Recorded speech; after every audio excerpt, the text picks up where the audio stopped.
जब हम ब्लॉक प्रमुख बने तो कमलापति जी के बाद से ब्लॉक में क्या लगभग जितनी बिल्डिंगें थी सब जर्जर अवस्था में थी और ये ब्लॉक तो एकदम खंडहर था। यहाँ घास भैंस चरती थी। 13 न्याय पंचायत में ओपन जिम लग रहा है और लगभग हमारे यहाँ 84 ग्राम सभा है। 84 ग्राम सभा में एक तालाब का निर्माण न्यूनतम एक घाट तो बनवाई दिया है, जिससे हमारी माताओं बहनों को छठ में बहुत प्रॉब्लम होती थी। नरौली में भी आप जाएंगे, हमारे यहाँ नरौली घाट है तो वहाँ भी एक बड़े घाट का निर्माण हो रहा है। प्रमुख जी, कहीं ना कहीं देखा जाए तो आज के परिवेश में एक बीडीसी का चुनाव जीतना भी बड़े जद्दोजहद की बात हो जाती है, लेकिन आप ब्लॉक प्रमुखी का चुनाव निर्विरोध जीत गए और आपको इतना प्यार इस ब्लॉक के लोगों ने दिया। अब देखिए तो उस पर जो प्रदेश सरकार की जो कार्यकारिणी योजनाएं जो सरकार चला रही थी, अंतिम गांव के तबके के जो अंतिम पायदान पे खड़ा जो व्यक्ति है, उनको आप अपनी तरफ से किस प्रकार से इंटरेक्ट करते हैं और उनके लिए बेसिक सुविधाएं क्या क्या अवेलेबल कराई गई? ड्रीम में कुछ नहीं होता है, जनता का प्यार मिलता है और जनता ने हमको कहा। इससे पहले मैं भी 2009 में जिला पंचायत सदस्य चुना गया था और जिला पंचायत अध्यक्ष की तैयारी भी कर रहा था, लेकिन उस समय हमको शासन सत्ता के विरोध में हमको उसको मान लीजिए कि हमको उस लायक नहीं समझा गया, इसलिए हम वापस हो गए। एक लास्ट सवाल सर आपसे चलते चलते, बस आपका नाम क्या है? अजय सिंह खलनायक या अजय सिंह, इस नाम के पीछे जो ये नाम लगा है इसकी कहानी क्या है?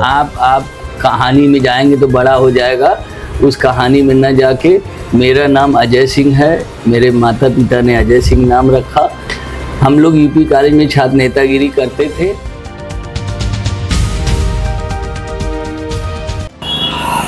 नमस्कार, आप देख रहे हैं एनएसडी टाइम्स और हमारी मौजूदगी इस समय चंदौली जनपद के धानापुर ब्लॉक क्षेत्र में है और हमारे ठीक पीछे आप देख सकते हैं कि ये धानापुर ब्लॉक है और धानापुर ब्लॉक का ये गेट है।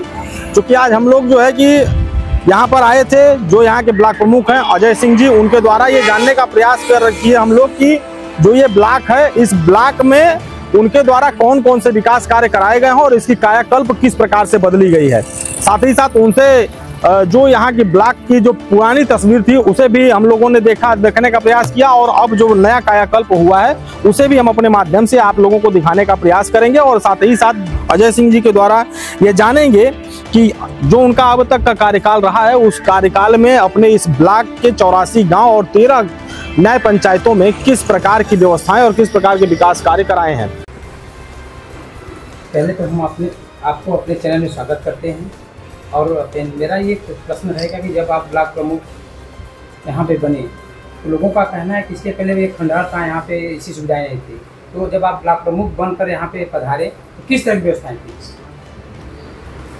पहले सबसे पहले आपके चैनल के माध्यम से और आपको भी बधाई दूंगा कि आप हमको इस लायक समझे और हमारा इंटरव्यू आप प्रसारित कर रहे हैं। जब हम ब्लॉक प्रमुख बने तो कमलापति जी के बाद से ब्लॉक में क्या लगभग जितनी बिल्डिंगें थी सब जर्जर अवस्था में थी और ये ब्लॉक तो एकदम खंडहर था। यहाँ घास भैंस चरती थी, अवांछनीय तत्वों का यहाँ जमावड़ा रहता था। आपको आश्चर्य होगा कि एक भी टॉयलेट यहाँ नहीं था। अगर महिलाओं को जाना पड़ता था तो सामने हॉस्पिटल CSC उसमें जाना पड़ता था। एक भी हैंडपम्प नहीं था इसमें, लगे बहुत थे लेकिन कोई भी कार्यरत नहीं थे। तो सबसे पहले तो हम ब्लॉक का कायाकल्प कराए, जो आपके सामने दिख रहा है। पुराना पहले ब्लॉक कैसे था और आज के डेट में कैसे है उसको आप देख सकते हैं। केवल ब्लॉक को ही नहीं, हम 13 न्याय पंचायत में सोसाइटियाँ जर्जर थी, जहाँ खाद रखने की जगह नहीं थी। किसान परेशान था, सोसाइटी के मेंबर सब परेशान थे कि हम खाद कहाँ रखें, कहाँ वितरण करें, कैसे वितरण करें। तो हमने 13 सोसाइटी, हमारे न्याय पंचायत ब्लॉक में 13 न्याय पंचायत है, 13 सोसाइटी सबका मैंने कायाकल्प कराया। यहाँ तक कि एकदम ख़त्म अवस्था में वहीं की सोसाइटी थी, उसको पूरा मैंने निर्माण कराया, आप देख सकते हैं। तो 13 सोसाइटी को अच्छे से निर्माण कराया। उसके अलावा लगभग ग्राम पंचायत भवनें, जो पंचायत भवनें हैं मेरे यहाँ, आप देखेंगे कि वैसा आपको 1-2 पंचायत भवन तो ऐसी हैं जो प्रदेश में भी नहीं है। उनका भी निर्माण अपने सहयोग से, प्रधान जी लोग के सहयोग से उसका भी ध्यान दिया।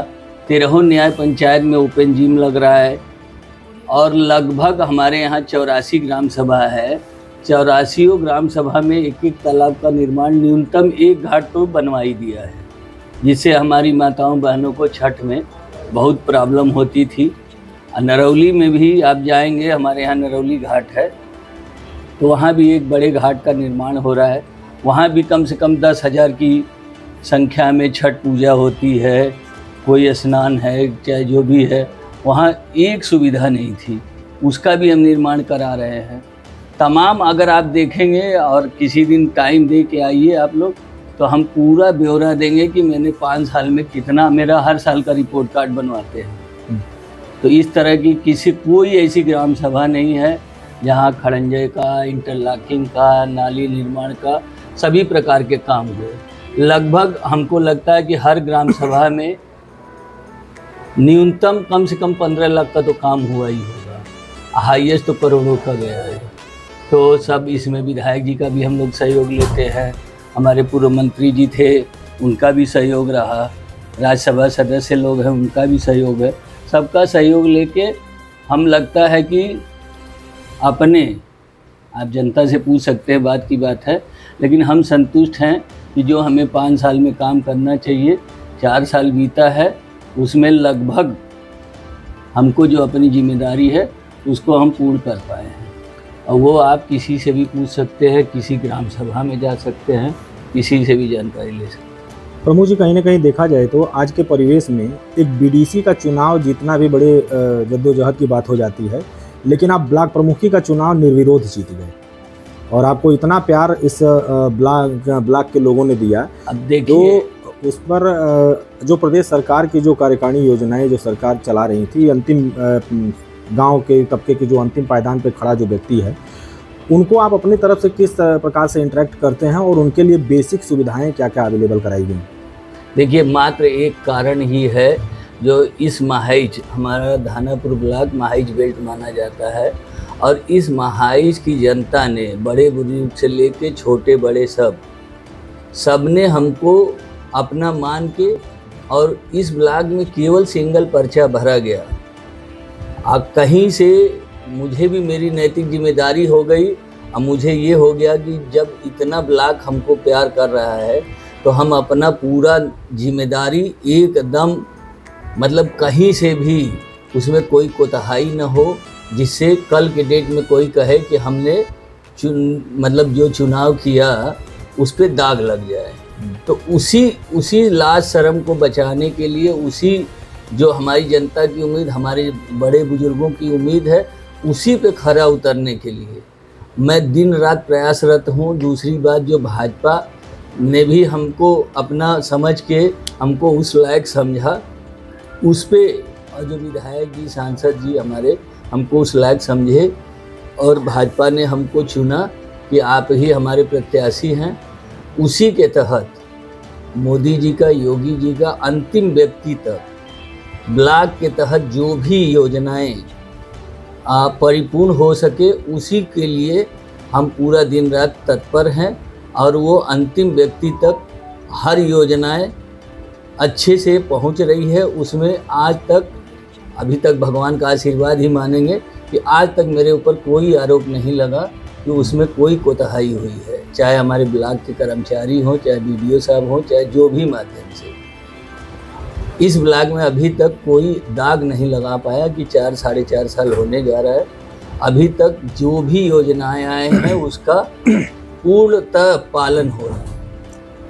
आप ही के सकड़िया धानापुर विधानसभा से जो है कि एक पूर्व विधायक जी थे, जो काफ़ी इस समय जो है कि सोशल प्लेटफार्मों के माध्यम से जो है कि इस ब्लॉक की चीज़ों को ऐसी चीज़ें निकाल करके सामने रखते हैं कि आम जनमानस जो देखता है लगता है कि नहीं, क्या विकास कार्य हो नहीं रहे हैं, या जबरन उन विकास कार्यों को छुपा करके वो स्थिति दिखाई जा रही है। इस तरीके की चीज़ें, चूँकि आप वर्तमान ब्लॉक प्रमुख हैं, तो उस पर क्या कहना चाहेंगे? क्योंकि बहुत सारे ऐसी वीडियो आते हैं जो सवाल दिखा नहीं, सबका कार्य करने का अपना अपना तरीका है। कोई काम करके दिखाता है, कोई सोशल मीडिया के माध्यम से दिखाता है, और कोई मतलब सही छुपा के कुछ दिखाता है। तो उस पे तो आपको दिख जाएगा। अगर ऐसा कोई मेरे ब्लॉग के हिसाब से आपको दिख रहा है तो उसमें हम सबका स्पष्टीकरण दे सकते हैं। सर, आप ब्लॉक प्रमुख बनने से पहले आपके ड्रीम में था कि आप नेता बनेंगे? ड्रीम में कुछ नहीं होता है, जनता का प्यार मिलता है और जनता ने हमको कहा। इससे पहले मैं भी 2009 में जिला पंचायत सदस्य चुना गया था और जिला पंचायत अध्यक्ष की तैयारी भी कर रहा था, लेकिन उस समय हमको शासन सत्ता के मतलब विरोध में हमको मतलब उसको मान लीजिए कि हमको उस लायक नहीं समझा गया, इसलिए हम वापस हो गए और आज हमको सबने चुना, इसलिए हम काम कर रहे हैं। सर, काफ़ी मैं ब्लॉक प्रमुखों के पास गया हूँ, वहाँ पर जनता दरबार नहीं लगता जिस तरीके से धानापुर ब्लॉक में लग रहा है। मीडिया को भी 2 घंटे आपका इंटरव्यू के लिए इंतजार करना पड़ा और आपने जनता की समस्या को प्रमुखता से रखा है, तो इस पर आप क्या कहना चाहेंगे? तो आप ये भी देखे होंगे कि कहीं भी किसी ब्लॉक में सिंगल पर्चा नहीं भरा गया। हमारे ब्लॉक में केवल पूरी जनता द्वारा पूरी सबका समर्थन, सभी बुजुर्गों का समर्थन हमको मिला है, तो उस कर्जे को हम इसी तरह उतार सकते हैं। क्या आप आने वाले 2027 के चुनाव में विधायकी लड़ सकते हैं? अभी जो मेरी जिम्मेदारी है वही करेंगे। अब विधायकी के लिए स्पष्ट आपसे कर दूं, हमारे यहाँ विधायक श्री सुशील सिंह जी हैं, अब बहुत अच्छा काम कर रहे हैं और उन्हीं के सहयोगी हम लोग हैं और उन्हीं की देन है कि आज हम यहाँ हैं। जनता लेकिन उनको सांसद बनाना चाहती है, जनता उनको सांसद बनाना चाहती है, तो धानापुर ब्लॉक जो धानापुर विधायक है सैयद राजा जो क्षेत्र है वो खाली हो जाएगा। तो जिस दिन वो सांसद हो जाएंगे वो खुद हमको आगे बढ़ाएंगे। एक लास्ट सवाल सर आपसे चलते चलते, बस आपका नाम क्या है? अजय सिंह खलनायक या अजय सिंह, इस नाम के पीछे जो ये नाम लगा है इसकी कहानी क्या है? आप कहानी में जाएंगे तो बड़ा हो जाएगा, उस कहानी में न जाके मेरा नाम अजय सिंह है, मेरे माता पिता ने अजय सिंह नाम रखा। हम लोग यूपी कॉलेज में छात्र नेतागिरी करते थे, उसी के बाद जैसे एक मतलब मान लीजिए मेरी पढ़ाई एवरेज थी तो हम बस लेके बस चलवाने लगे और वो बस मेरी माताजी एक्सपायर की थी, उन्हीं के नाम से मालती ट्रेवल्स के नाम से हम बस का ट्रांसपोर्टिंग का काम कर रहे थे। पीछे उसमें फिल्म का नाम एक ठो उसी समय खलनायक आए थे लिख गया। अब उसी को खलनायक बस वाले, कौन बस वाले, अजय खलनायक बस वाले, बस वाला हट गया, अजय खलनायक आदमी लगा दिए। तो आपको भी पता है, सबको पता है कि नाम बनाने में बहुत समय लगता है, अब बदनामी मिलने में एक समय, और जो हमसे नहीं मिला था वो हमारा उसी तरह का नाम लेके पुकारता है। लेकिन मेरा मार्कशीट पे, मेरे घर द्वारा, मेरे सब जगह अजय सिंह है, कहीं खलनायक नहीं लिखा और ना ही मेरे द्वारा कभी इस्तेमाल किया गया। बस अब लास्ट में सर आप sir, one nation one election पे आप क्या कहना चाहते हैं? इससे अच्छी कोई योजना ही नहीं हो सकती है, क्योंकि हमारी उसी दिन अर्थव्यवस्था पूरी फ्लक्चुएट कर जाएगी, बढ़ जाएगा, हमारे डॉलर का भी कीमत घट जाएगा। और वन नेशन वन इलेक्शन मात्र यही है कि आप जानते हैं कि इलेक्शन में कितना खर्चा होता है, शासन सत्ता से लेके सरकार का जीडीपी गिरती है। और यहाँ अभी आप देखेंगे तो पीछे जब से हमारी भाजपा सरकार नहीं थी, उससे पीछे अगर आप देखे होंगे तो हर साल इलेक्शन, कभी लोकसभा है तो कभी विधानसभा है तो कभी पंचायत है तो कभी राज्यसभा है, कभी एमएलसी है, परमानेंट। और आज अभी देखेंगे कि धीरे धीरे जनता का सोच अच्छा हो रहा है, नहीं तो जनता एक इलेक्शन ख़त्म होता था दूसरे इलेक्शन की तैयारी में लग जाती। विकास कहीं दूर दूर से क्षेत्रीय पार्टी हावी हो गई प्रदेशों में, अब विकास दूर दूर से गायब हो गया। आप उसका जागता उदाहरण केवल मेरा ब्लॉग देख सकते हैं कि कमलापति जी के बाद से इसी ब्लॉग में तमाम तरह की योजनाएं आई, तमाम तरह का वो आया, लेकिन क्षेत्रीय पार्टी रही। कभी बसपा थी, कभी सपा थी, फिर बसपा गई तो सपा आई, सपा गई तो बसपा आई। आज जातिवाद इतना नस नस में भर गया, अब धीरे धीरे भाजपा उसको ख़त्म कर रही है। आपके प्राथमिक विद्यालय ख़त्म हो गए थे, आपकी हॉस्पिटल व्यवस्था ख़त्म हो गई थी, आपकी ब्लॉक की व्यवस्था ख़त्म हो गई थी। आज के डेट में मोदी जी अंत्योदय कार्ड जो खुलवाए, जो उसके तहत, जैसे आप स्पीच में भी सुने होंगे कि राजीव गांधी जी का स्वयं कहना था कि हम 100 रुपया भेजते हैं तो 10 रुपया अंतिम व्यक्ति तक पहुंचता है, 90 रुपया बीच में गायब हो जाता है। और जनधन खाता जो मोदी जी खुलवाए तो विरोधी पार्टी के लोग ही आलोचना कर रहे थे कि इसका क्या मतलब है। आज उसी जनधन का ये है कि उसी जनधन के चलते अंतिम व्यक्ति के सीधे खाते में मोदी जी वहाँ से 100 रुपया भेजते हैं तो 100 रुपया आता है, योगी जी 100 रुपया भेजेंगे तो 100 रुपया आता है। वही बिचौलिया आज उनके दरबारी बन गए हैं, जो थोड़ा बहुत जो अपने नेचर से नहीं, दलाली से हटते हैं, उनके यहाँ दरबारी हो गए, उनसे जाके भीख मांग लेते हैं चाहे जो कह के।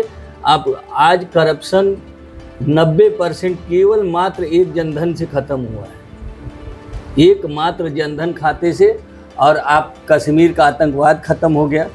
एक वर्ग जो मतलब बैंक अकाउंट से बहुत दूर था, आपको भी मालूम है, उसका हम नाम नहीं लेना चाहेंगे, लेकिन आज वही जनधन खोल के उसका लाभ ले रहे हैं, चाहे राशन हो, चाहे आवास हो, चाहे जो भी श्रम कार्ड हो, चाहे किसान योजना हो, तमाम तरह की है कि आप गिन नहीं पाएंगे सीरियल से। बिहार चुनाव में एक मुद्दा गरमाया हुआ है अभी, जो है अपनी राजनीति और अपनी सत्ता पाने के लिए देश के सर्वोच्च कोटि पे बैठे हुए व्यक्ति की मां को गाली देना, ये कहां तक सही है और ये राजनीति किस दिशा में जा रही है? अब यही बात हम आपको कहने वाले थे कि पहले आलोचक थे तो मर्यादा में थे। जैसे पक्ष था तो विपक्ष आदमी मजबूत रखता था कि विपक्ष मजबूत रहेगा तभी सरकार अच्छी चलेगी। लेकिन आज विपक्ष ख़त्म है, क्योंकि वो उनकी पार्टी भी ख़त्म हो चुकी, क्योंकि वो टेबल की राजनीति किए, ज़मीन पे आए नहीं, अंतिम व्यक्ति तक पहुँचे नहीं, और वो आज उनके पास कोई कार्य नहीं है। तो आलोचना में भी अब वो मर्यादा खो दिए। पहले चुनाव होता था, हम लोग भी यहाँ जिला पंचायत लड़े हैं, 4 कैंडिडेट थे, जो जीतता था वो हारने वाले को माला पहनाता था, उसको मिठाई खिलाता था, सब लोग प्रेम व्यवहार से रहते थे। आज तो चुनाव का मतलब हो गया कि चंबल की डकैती, जैसे विरोधी है तो उसको पहले ख़त्म करो, चाहे जिस स्तर पे ख़त्म करो। तो चुनाव का मूल अर्थ ये लोग भूल चुके हैं और इसका निंदा होना चाहिए और सभी को निंदा करना चाहिए। ब्लॉक प्रमुखी और जिला पंचायत अध्यक्ष का जो चुनाव होना है, अभी योगी जी का एक वीडियो वायरल हुआ था और प्रेस नोट में भी आया था कि ये डायरेक्ट जो सदस्यों द्वारा चयनित होते हैं वो अब जनता द्वारा चयनित हुए। क्या ये सही हुआ? इससे अच्छा कोई काम ही नहीं हो सकता। अगर जनता द्वारा चुने जाएंगे तो उनको भी, जैसे आप देखते हैं कि जो जनप्रतिनिधियों द्वारा चुना जाता है 2 साल के बाद अविश्वास आता है, तमाम प्रकार के तिकड़म होते हैं, वो सब बंद हो जाएगा और जनता से जो चुना जाएगा वो जनता का कर्ज पूरा करने के लिए बाध्य हो जाएगा और वो अच्छे से कार्य करेगा। अभी एक विधेयक पास होने जा रहा है, पीएम सीएम और मंत्रियों पर अगर कोई तरह की केस होती है और 30 दिन वो जेल में रहते हैं तो उनकी पद और उनकी सदस्यता समाप्त हो जाएगी। उस पर आप क्या कहेंगे? एकदम अच्छी बात है। उसका साक्षात उदाहरण दे सकते हैं कि अभी दिल्ली के मुख्यमंत्री अरविंद केजरीवाल जी जेल जाके जेल से चला रहे हैं, तो आप जनता को क्या मैसेज देना चाहेंगे? जेल से मुख्यमंत्री तो आप सीधे क्रिमिनलों और गुंडों के हाथ में दे दीजिए, क्या जरूरत है जनता का चुनाव कराने की? तो ये मोदी जी का, योगी जी का, चाहे हमारी पार्टी द्वारा, चाहे सबके द्वारा ये बहुत उचित निर्णय है, इस पे सबको पालन करना चाहिए। हाल ही में एक खबर पोस्ट हुई थी अभी, जो है कि कोटेदारी व्यवस्था भी अब जो है कि समाप्त होगी और सब्सिडी की चीज़ें रखी जा रही हैं, तो क्या ये सत्य है या इसमें क्या? अब इसके बारे में मुझे जानकारी नहीं है। लास्ट में आप एक अब ब्लॉक प्रमुख के तौर पर अभी भी आप नेतृत्व कर रहे हैं, जो समय बचे हुए हैं और जो आपके जो क्षेत्रीय प्रतिनिधि हैं, जो लोग हैं, उनको आप एक संबोधन दे दीजिए कि अब अपने कार्य को संपूर्ण तरीके से करें ताकि चुनाव में पहले दिन से आज भी और कार्यकाल खत्म होने तक भी हम सबको अपने तहे दिल से धन्यवाद देते हैं कि आप लोग ने हमको इस लायक चुना और पूरी ईमानदारी से काम कर रहे हैं। जो भी बचे काम है, अभी 1 साल है, उसमें आपको दिखेगा कि कोई भी चौराहा मेरा रोशन होगा और लगभग घाटों का निर्माण पूर्ण होगा और लगभग ज़्यादा से ज़्यादा ग्राम सभाओं में मैं पूरी कोशिश कर रहा हूँ कि ओपन जिम का निर्माण हो जाए, जिससे कोरोना काल के बाद जो अस्वस्थता आई है, अटैक आ रहा है, कार्डिया अटैक आ रहा है, तो हर लोग कम से कम अपने शरीर पे, शरीर स्वस्थ रहेगा तो सब स्वस्थ होगा, सब अच्छा होगा। उसी के तहत और योगी जी, मोदी जी, हमारे विधायक जी, सबकी मतलब सोच ये है कि हर ग्राम सभाएं अच्छा मतलब तालाब का निर्माण हो, ओपन जिम हो, ट्रैक हो, टहलने की व्यवस्था हो, जिससे महिलाएं भी अपना सुबह सुबह जाके वहाँ अच्छा वातावरण पाएं और स्वस्थ रहें और स्वस्थ रहें। सबको इसी के लिए धन्यवाद। जय हिंद, जय भारत। सर, थानापुर में बाढ़ ग्रसित क्षेत्र है कहीं कहीं, तो उन जगह पर आपकी नज़र कैसी बनी है? अभी आप देखे होंगे कि हमारे मंत्री, सिंचाई मंत्री जी स्वतंत्र देव जी विधायक जी के साथ आए थे और कटान पे हमारे धानापुर में लगभग नरौली हो, गुरैनी हो, तमाम जहाँ जहाँ कटान क्षेत्र है वहाँ काम हो रहा है और उसका खुद स्वयं सर्वे भी किए लोग और अच्छे से बड़े बड़े पत्थर लग रहे हैं, जालीदार लग रहे हैं, जिससे इस बार कटान बहुत रुका है, जबकि दो बार अभी गंगा माई फिर से बढ़ गई है। उससे बहुत लाभ हुआ है। उसका आप लोग को साक्षात दिख रहा है कि इतने दिनों में अभी तक कटान पे कोई कार्य नहीं हुआ था, जो अभी तत्काल में विधायक जी के सहयोग से ये कार्य, बहुत अच्छा कार्य हुआ है। इसकी आप लोग को भी विधायक जी को बधाई देनी चाहिए। धन्यवाद।